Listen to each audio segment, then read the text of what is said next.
YouTube channel Khimji કાચરિયાના માધ્યમ દ્વારા સત્સંગ સાંભળનારા સર્વ ભાવિક ભક્તજનોના હૃદયમાં બિરાજમાન પરમાત્માને મારા પ્રણામ। આજના વિડીયોમાં આપણે સાંભળીશું શ્રીમદ ભગવદ્ ગીતા।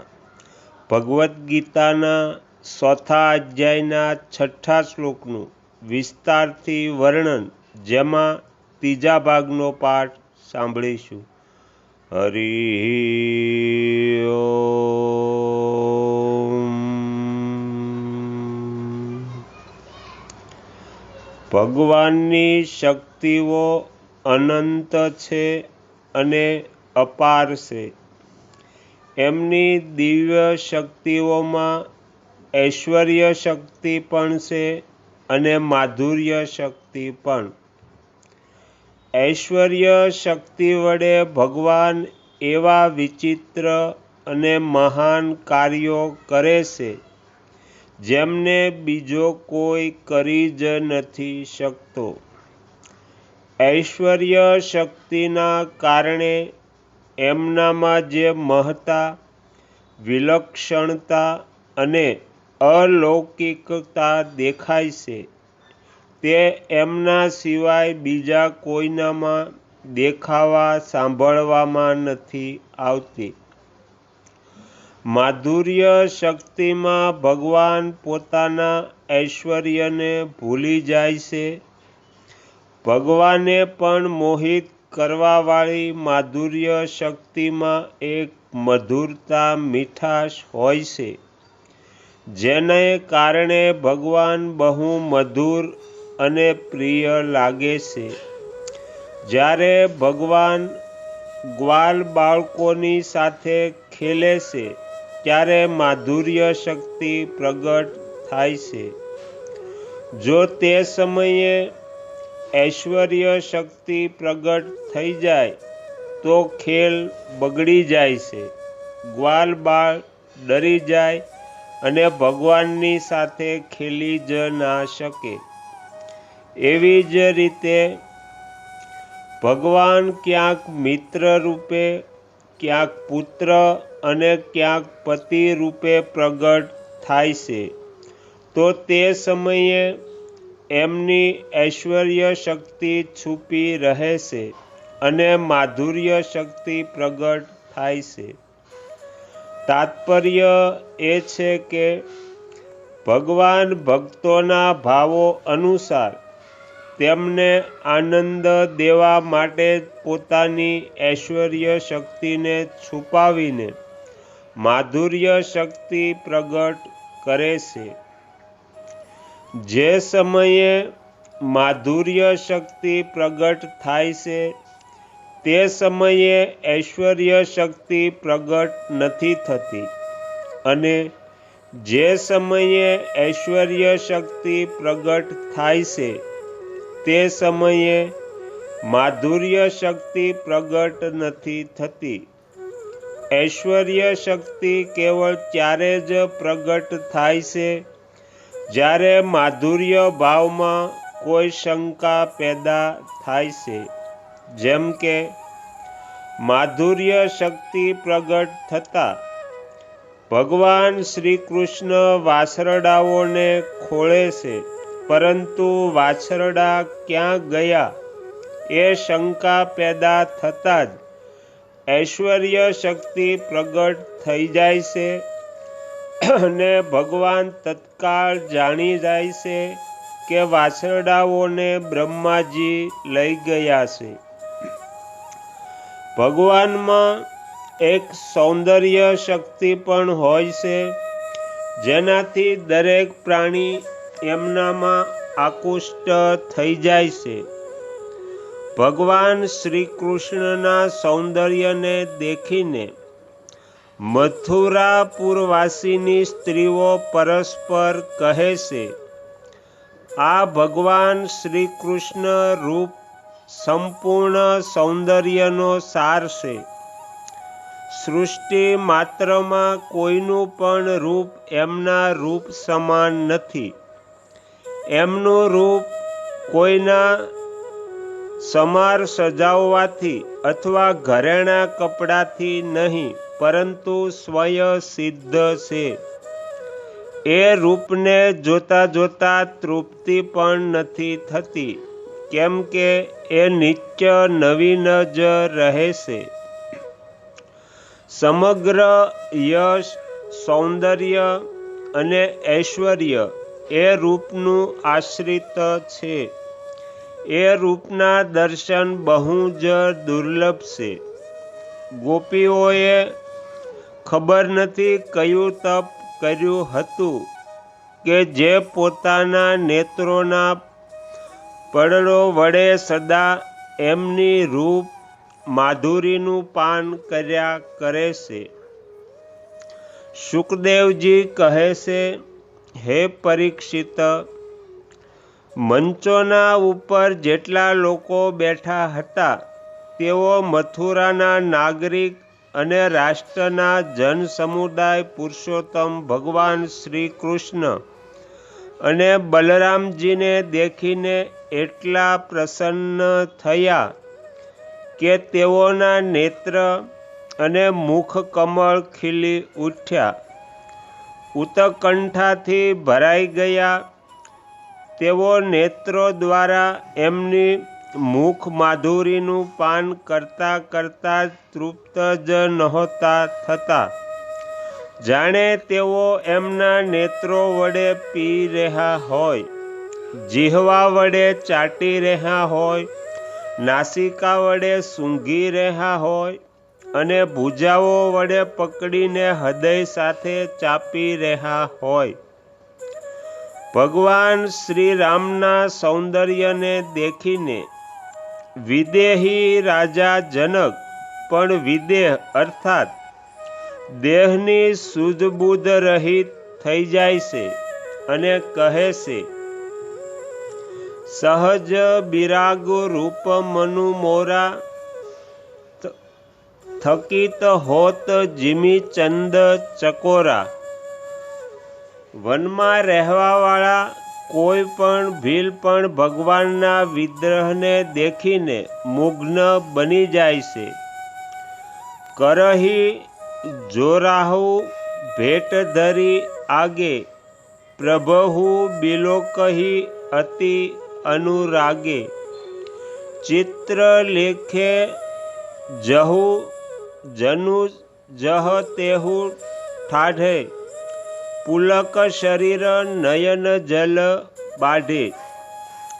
પ્રેમીઓની તો વાત જ શું, વેરભાવ રાખવાવાળા રાક્ષસો ખરદૂષણ પણ ભગવાનના વિગ્રહની સુંદરતાને દેખીને ચકિત થઈ જાય છે અને કહે છે, નાગ અસુર સુર નર મુનિ જેતે, દેખે જીતે હતે હમ કતે. હર ભરી જન્મ સુનહુ સબ ભાઈ, દેખી નહીં એસી સુંદરતાઈ. તાત્પર્ય એ છે કે ભગવાનના દિવ્ય સૌંદર્યની તરફ પ્રેમી, વિરક્ત, જ્ઞાની, મૂર્ખ, વેરી, અસુર અને રાક્ષસ સુધીના બધાના મન આકુષ્ટ થઈ જાય છે. જે મનુષ્યો ભગવાનથી વિમુખ રહે છે તેમની સામે ભગવાન પોતાની યોગમાયામાં છુપાયેલા રહે છે અને સાધારણ મનુષ્ય જેવા જ દેખાય છે. મનુષ્ય જેમ જેમ ભગવાનની સન્મુખ થતો જાય છે તેમ તેમ ભગવાન તેની સમક્ષ પ્રગટ થતા જાય છે. આ જ યોગમાયાનો આશ્રય લઈને ભગવાન વિચિત્ર વિચિત્ર લીલાઓ કરે છે. ભગવદ વિમુખ મૂઢ પુરુષ આગળ બે પડદા રહે છે, એક તો પોતાની મૂઢતાનો અને બીજો ભગવાનની યોગમાયાનો. પોતાની મૂઢતા રહેવાના કારણે ભગવાનનો પ્રભાવ સાક્ષાત સામે પ્રગટ હોવા છતાં પણ તે એને સમજી નથી શકતો. જેમ કે દ્રૌપદીના ચીરહરણ કરવા માટે દુશાસન પોતાનું બધું જ બળ વાપરે છે. તેની ભુજાઓ થાકી જાય છે, પરંતુ સાડીનો અંત નથી આવતો. આ રીતે ભગવાને સભાની અંદર પોતાનું ઐશ્વર્ય સાક્ષાત પ્રગટ કરી દીધું, પરંતુ પોતાની મૂઢતાના કારણે દુશાસન, દુર્યોધન, કર્ણ વગેરે ઉપર આ વાતની કોઈ અસર જ ના પડી કે દ્રૌપદી દ્વારા ભગવાનને પોકારવા માત્રથી કેટલી વિલક્ષણતા પ્રગટ થઈ ગઈ. એક સ્ત્રીનું ચીરહરણ પણ ના કરી શક્યા તો વધારે શું કરી શકે છે? આ તરફ તેમની દ્રષ્ટિ જ ના ગઈ. ભગવાનનો પ્રભાવ સામે દેખાતા હોવા છતાં પણ તેઓ તેને જાણી જ ના શક્યા. જો જીવ પોતાની મૂઢતા, અજ્ઞાનને દૂર કરી દે તો તેને પોતાના સ્વરૂપનો અથવા પરમાત્મા તત્વનો બોધ તો થઈ જાય છે, પરંતુ ભગવાનના દર્શન નથી થતા. ભગવાનના દર્શન ક્યારે થઈ જાય છે?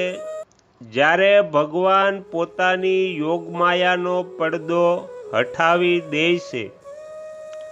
પોતાનું અજ્ઞાન દૂર કરવું એ તો જીવના હાથની વાત છે, પરંતુ યોગમાયાને દૂર કરવી એ તેના હાથની વાત નથી. તે સર્વથા ભગવાનના શરણે થઈ જાય તો ભગવાન પોતાની શક્તિ વડે તેનું અજ્ઞાન પણ દૂર કરી શકે છે અને દર્શન પણ આપી શકે છે. ભગવાન જેટલી લીલાઓ કરે છે, બધી યોગમાયાનો આશ્રય લઈને જ કરે છે. આ કારણથી એમની લીલાને દેખી શકીએ છીએ અને તેનો અનુભવ કરી શકીએ છીએ. જો તેઓ યોગમાયાનો આશ્રય ન લે તો એમની લીલાને કોઈ દેખી જ નથી શકતું, તેનું આસ્વાદન કોઈ કરી જ નથી શકતું. અવતારનો અર્થ છે નીચે ઉતરવું. સર્વ જગ્યાએ પરિપૂર્ણ રહેવાવાળા સચ્ચિદાનંદ સ્વરૂપ પરમાત્મા પોતાના અનન્ય ભક્તોની ઈચ્છા પૂરી કરવાના માટે અતિ અધિક કૃપાથી એક સ્થાન વિશેષમાં અવતાર લે છે અને નાના બની જાય છે. બીજા લોકોનો પ્રભાવ કે મહત્વ તો મોટા થઈ જવાથી થાય છે, પરંતુ ભગવાનનો પ્રભાવ કે મહત્વ નાના થઈ જવાથી થાય છે. કારણ કે અપાર, અસીમ અને અનંત હોઈને પણ ભગવાન નાના સરખા બની જાય છે, તો એમની વિલક્ષણતા જ છે. જેવી રીતે ભગવાન અનંત બ્રહ્માંડોને ધારણ કરે છે, પરંતુ એક પર્વતને ધારણ કરવાથી ભગવાન ગિરિધારી નામથી પ્રસિદ્ધ થઈ ગયા.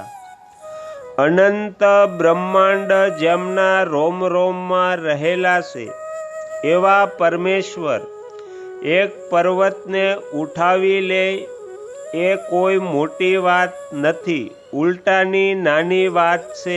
પરંતુ નાની વાતમાં જ ભગવાનની મોટી વાત હોય છે. એ જ રીતે અવતાર લેવામાં જ ભગવાનની વિશેષતા છે. સાધારણ આદમી જે ભૂમિકા ઉપર હોય છે, એ જ ભૂમિકા ઉપર આવીને ભગવાન તેવી જ લીલા કરે છે.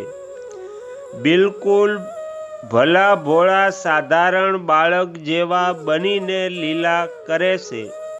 ગ્વાલ બાળો સાથે રમત રમતી વખતે તેઓ બીજા ગ્વાલ બાળાઓથી હારી જાય છે. જે ગ્વાલ બાળ જીતી જાય છે તે સવાર બની જાય છે અને ભગવાન ઘોડો બની જાય છે. આ એમની વિશેષ મહત્તા છે.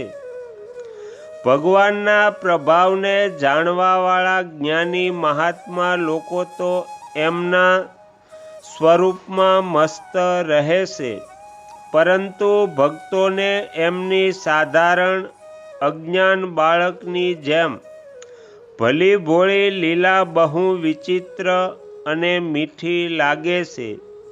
ત્યાં જ્ઞાનીઓનું જ્ઞાન નથી ચાલતું. જ્ઞાનીઓના શિરોમણી બ્રહ્માજી પણ ભગવાનની લીલાને દેખીને ભ્રમિત થઈ ગયા.